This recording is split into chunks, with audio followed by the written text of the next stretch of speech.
After 8 years of growing my parents' small shop into a national brand, I landed a $8 million investment. At the family celebration, Mom squeezed my hand and whispered, "Your brother will make a better CEO, dear." I kept my composure. On Monday, I made them regret. 8 years after transforming my parents' modest shop into a nationwide brand, I secured an $8 million investment. During a celebratory dinner, my mom squeezed my hand and whispered, "Your brother will make a better CEO." I maintained my composure as we toasted Sinclair Fine Foods, marking an exciting new chapter. In the private dining room at Ellsworth, Boston's most exclusive restaurant, the clink of crystal glasses filled the air. I smiled when Edward Kingston, an investor from Meridian Capital, raised his glass with genuine enthusiasm. After months of negotiations, I had finally locked in an $8 million investment to expand our specialty food business nationwide. Champagne flowed, investors beamed, and my parents looked happier than they had in years. My name is Madison Sinclair. 8 years ago, I left a promising career in finance to rescue my parents' struggling gourmet shop. Everyone thought I was crazy, abandoning a 6-figure salary for a business teetering on the edge of bankruptcy. But I saw potential where others only saw risk. I still remember my former business school professor, Vivian, remarking that it was just a little storefront in Cambridge when I first started. Now, thanks to an online subscription model and key manufacturing partnerships, our business has grown into a national distribution force. I felt a surge of pride as the investors nodded in approval. The journey hadn't been easy. I restructured operations, revamped our product line, secured strategic partnerships, and built an e-commerce platform from scratch. Sinclair Fine Foods evolved from a beloved local shop into a rising national brand, with our specialty jams and artisanal condiments shipping to 48 states. None of this would have been possible without my vision. When Helen and I started this business 25 years ago, we never imagined it could become what it is today, my father said, raising his glass. My mother smiled, yet for a brief moment, I saw hesitation in her eyes. As the investors reviewed the expansion plans I'd meticulously prepared, my mother leaned in and whispered, "Madison, this is all very exciting, but remember, when William returns from his program next month, he'll be the better CEO for our family business. You've done incredible work, but he has the education for this scale." My brother William, the so-called golden child who spent the last year in Europe after earning his MBA and rarely checking in on our business, was now being positioned as the inevitable successor. I squeezed my mother's hand back, smiling as I concealed the chill forming in my stomach. 8 years of 18-hour days, missed vacations, and a sacrificed personal life later, I was still seen as only a temporary caretaker for William's birthright. "Everything okay?" Kingston asked, noticing our exchange. "Absolutely perfect," I replied, raising my glass a little higher. Yet behind my smile, plans were already forming. Monday morning couldn't come soon enough.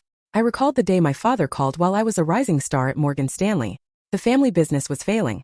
They'd overextended with a second location, and the recession had hit their luxury food items hard. They were only 3 months away from closing permanently. I remember my colleagues' reactions when I resigned. "You're leaving finance to sell fancy jam?" my boss had asked incredulously, and even William, then an undergrad, had questioned my decision. "It's a sinking ship, Maddie. Let it go and find something else," he'd said. But I couldn't let go. Sinclair Fine Foods wasn't just a shop. It was my parents' legacy. I'd grown up watching them craft recipes, source ingredients from small family farms, and build genuine connections with every customer. When I left finance, I wasn't merely saving a business. I was preserving a family dream. The first 2 years were brutal. I manned the front counter by day and pored over spreadsheets by night. I closed the second location, renegotiated supplier contracts, and modernized our accounting systems. I even took out a second mortgage on my condo to fund our first e-commerce platform. And for 6 months I slept on a cot in the stockroom when I couldn't cover both the mortgage and rent. Meanwhile, William graduated and started an entry-level job at a consulting firm.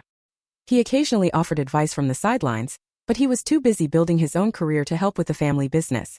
My parents never seemed to mind his absence. They were always quick to point out how his experience would someday benefit Sinclair Fine Foods. In the meantime, I was busy transforming the business. A viral food blog post about our handcrafted preserves allowed me to launch a subscription box service that now boasts 20,000 monthly subscribers. Last year, I secured partnerships with 3 national gourmet grocery chains, boosting our revenue by 340%. Through it all, my parents remained oddly ambivalent about my contributions, as if my success was only a stopgap until William took over, regardless of what I had accomplished. Kingston's voice pulled me back to the present as the investors looked at me expectantly. "I'm sorry," I said, collecting myself. "Could you repeat that?" I was referring to our vision for the company's leadership structure. "Your operational plan is excellent, but I want to make sure we're aligned on management," Kingston said. The room fell silent as my mother tensed beside me. This was the moment I had both dreaded and anticipated for years. "The leadership structure will remain as it is," I said carefully, fully aware of my mother's gaze. I'll continue as CEO, with my parents serving as brand ambassadors and advisors to keep our authentic family story alive. Kingston jotted a note and then asked, "And what about your brother?" Helen mentioned he's finishing his MBA program. Before I could respond, my mother interjected, "William has just completed his executive MBA at Wharton. He'll join the leadership team next month, bringing valuable insights from his consulting experience." I maintained a neutral expression despite the familiar sting. William had spent exactly 3 weekends at the shop in the past 8 years, yet my mother spoke as if he had been instrumental from the start. Kingston's gaze shifted between my mother and me. "I see. And what role will he have?" he asked. "We haven't finalized that yet," I replied quickly. "Right now, our focus is closing this investment round." But my mother wasn't finished. "William has always had a keen head for business in this family," she continued proudly. "Madison has excelled in the creative aspects, but William understands the financial side in a way that's crucial for our expansion." I nearly choked on my drink. I had been a financial analyst before joining the family business, had restructured our entire operation, and had just secured an $8 million investment, news that William knew nothing about. Yet in my mother's mind, he was the business expert. I noticed Kingston exchange a glance with Diane Thomas, another key investor, and felt the atmosphere shift, a subtle recalibration I recognized from my finance days. "Mrs. Sinclair," Kingston said carefully, "our investment is largely based on Madison's track record and vision. Any significant leadership changes would need to be discussed before we finalize the deal." My mother looked genuinely surprised, as if it hadn't occurred to her that the investors might be backing me, not just the family name. My father cleared his throat awkwardly. Of course, we're all on the same page. Madison has built something remarkable, and we're proud to have both our children involved." Though nothing was set in stone, the conversation soon shifted to safer topics. Yet, as dinner wound down, I saw Kingston speaking quietly with his team, their expressions serious. When we said our goodbyes, his handshake was firmer than usual. "We should talk, just you," he murmured. I nodded, understanding perfectly. The investors hadn't missed my mother's implications for their $8 million. On the ride back in the town car, my parents chatted excitedly about William's return, completely oblivious to what had just happened. I stared out the window at the passing city lights, a plan already forming in my mind. Monday was going to be interesting, very interesting indeed. I barely slept that night. By 6 a.m. on Saturday, I was at my desk in the quiet Sinclair Fine Foods headquarters, surrounded by spreadsheets, market analyses, and 8 years' worth of documentation. The cleaning staff looked surprised to see me working on a weekend, but they'd come to expect my unconventional hours. "Miss Sinclair, everything okay?" asked Jorge, our head of maintenance who'd been with us since I took over. "Just preparing for a big meeting," I replied without looking up. "After last night's dinner, you're working too hard." I smiled despite myself. "I appreciate it, Jorge, but this one's crucial. Maybe the most important meeting I've ever had." After he left, I made a call I'd been avoiding out of family loyalty. "Madison, it's 6:30 on a Saturday," came Vivian's groggy voice. My former professor and mentor was always up early, but even she was pushing it. "I need your advice," I said without preamble. 45 minutes later, Vivian walked through the door with 2 coffees and a determined look. After I explained the situation, she studied me carefully. "You've been waiting for this moment for years," she observed. "What do you really want, Madison?" The question hung in the air as I considered my answer. Did I want recognition as the CEO I'd already been running the company as, or something else entirely? "I want what I've earned," I finally said. "And I'm done pretending that my family truly values my contributions." Vivian nodded. "Then let's make some calls. By noon, I'll have arranged an emergency meeting with Kingston and the investors." I called my trusted team for a Sunday morning strategy session. Daphne from marketing, Jason from operations, and Tamara from product development. These were the people who had been with me from day one building this company together. While William was off finding himself before his MBA, my parents had called twice to discuss his exciting ideas for the business. I let those calls go to voicemail. This weekend wasn't about William or my parents.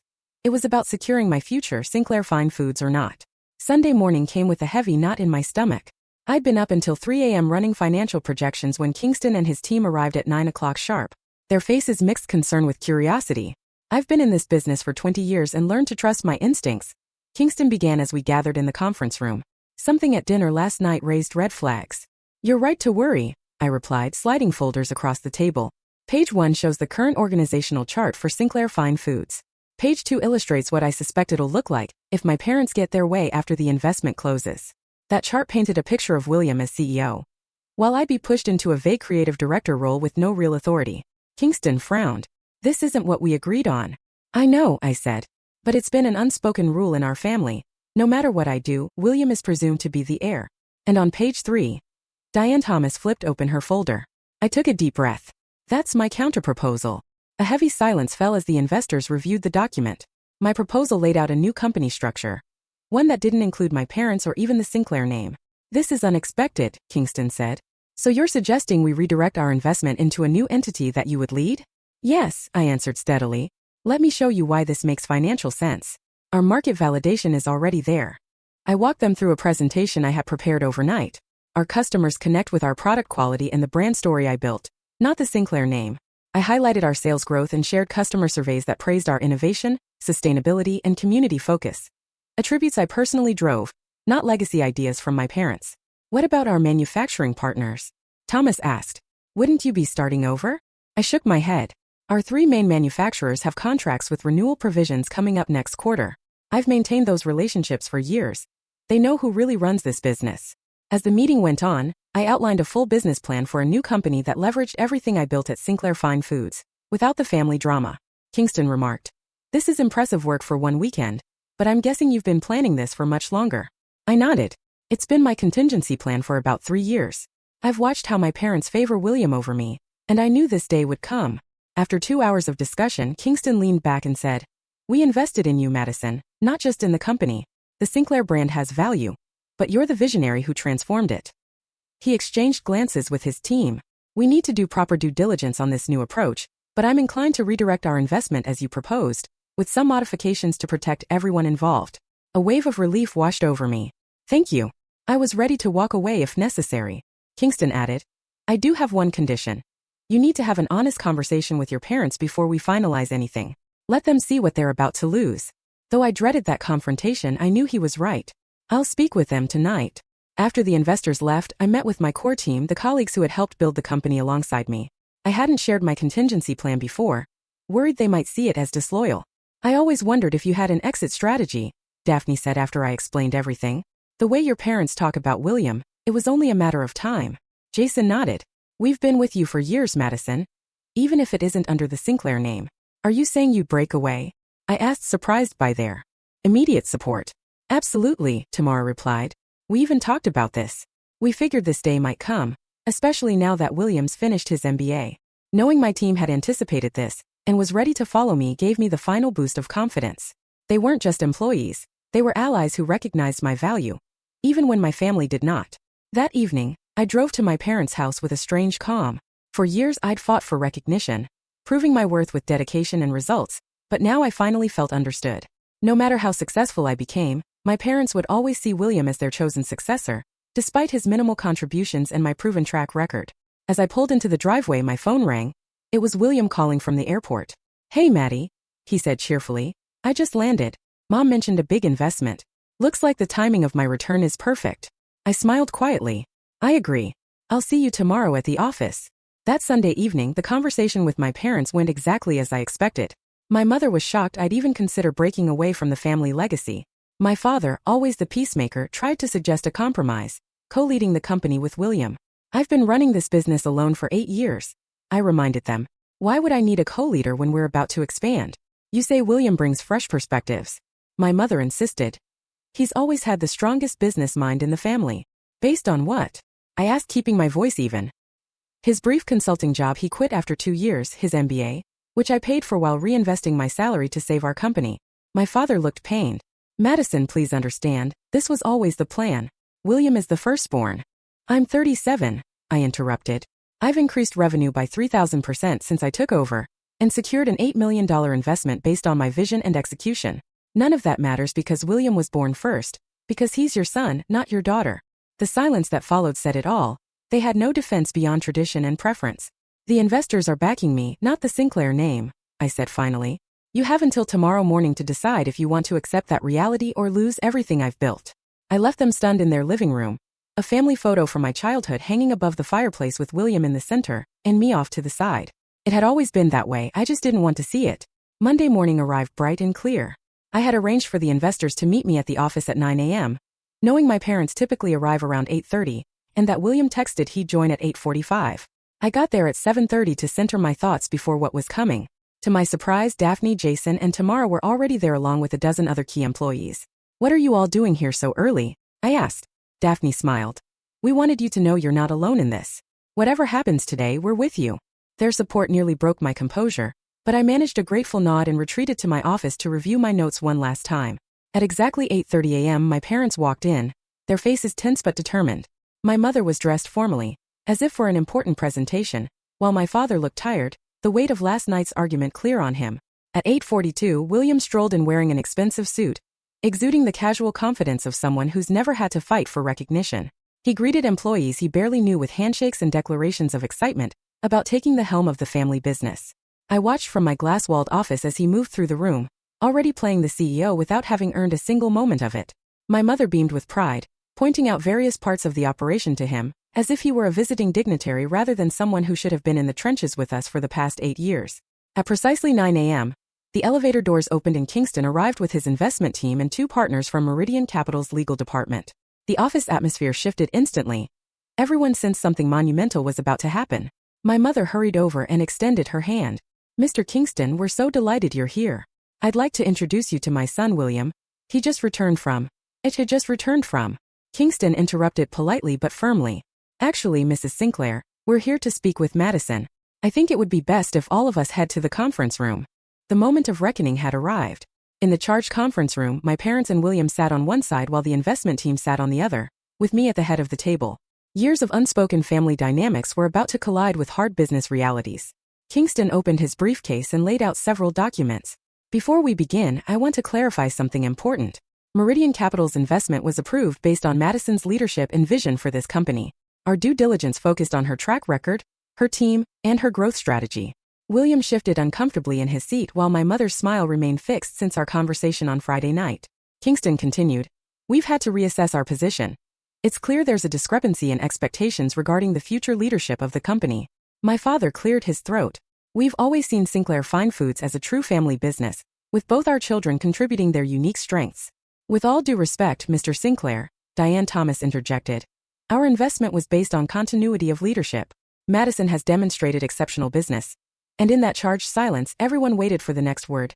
The future of the company hanging in the balance, growing this company from the brink of bankruptcy to a national contender took serious skill, and any major change in leadership now would materially alter our agreement. William leaned forward, his voice dripping with confidence despite having been absent from the day-to-day for the past 8 years. "I can assure you that my executive MBA and consulting experience make me more than qualified," he declared.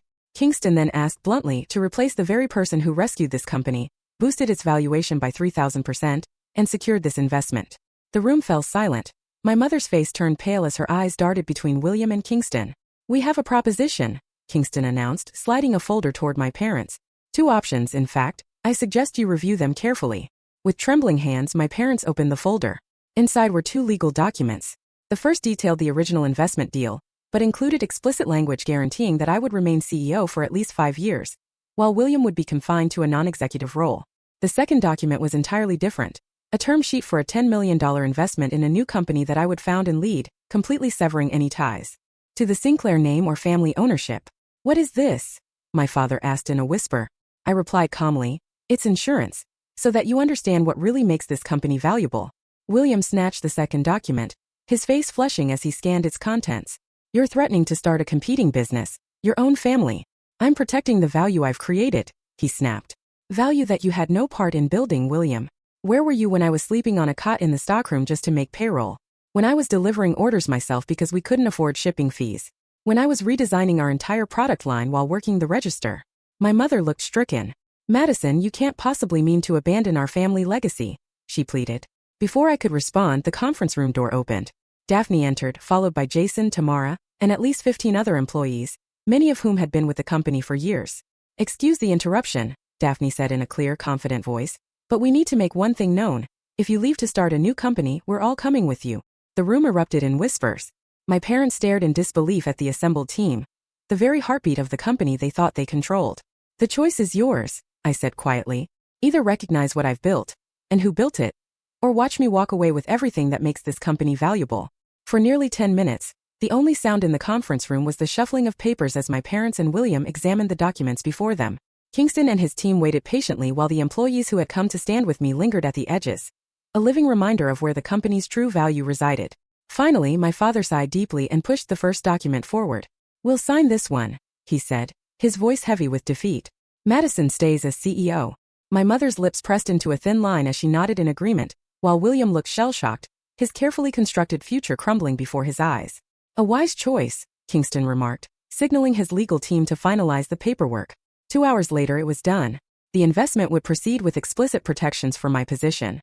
William would join the company as Vice President of Business Development, a role with clear boundaries and a reporting structure that placed him under my direction. Meanwhile, my parents would transition to brand ambassador roles, stepping back from day-to-day operations entirely. That was 6 months ago, and today Sinclair Fine Foods is thriving. Our national expansion is ahead of schedule, and our new product lines have exceeded sales projections by 40%. From the outside, we appear to be a heartwarming success story of family entrepreneurship, but the reality is more complicated. I now maintain a strictly professional relationship with my parents and William. Our interactions are cordial yet confined to business matters. I still attend the mandatory family dinners on holidays, but I no longer seek their approval or recognition. Some wounds never fully heal. They simply become part of who you are. The betrayal taught me something invaluable. My worth isn't defined by my family's recognition. My true family is the team that stood behind me that Monday morning, ready to risk everything for the sake of loyalty and fairness. I may carry the Sinclair name on my business cards, but my real legacy is entirely my own.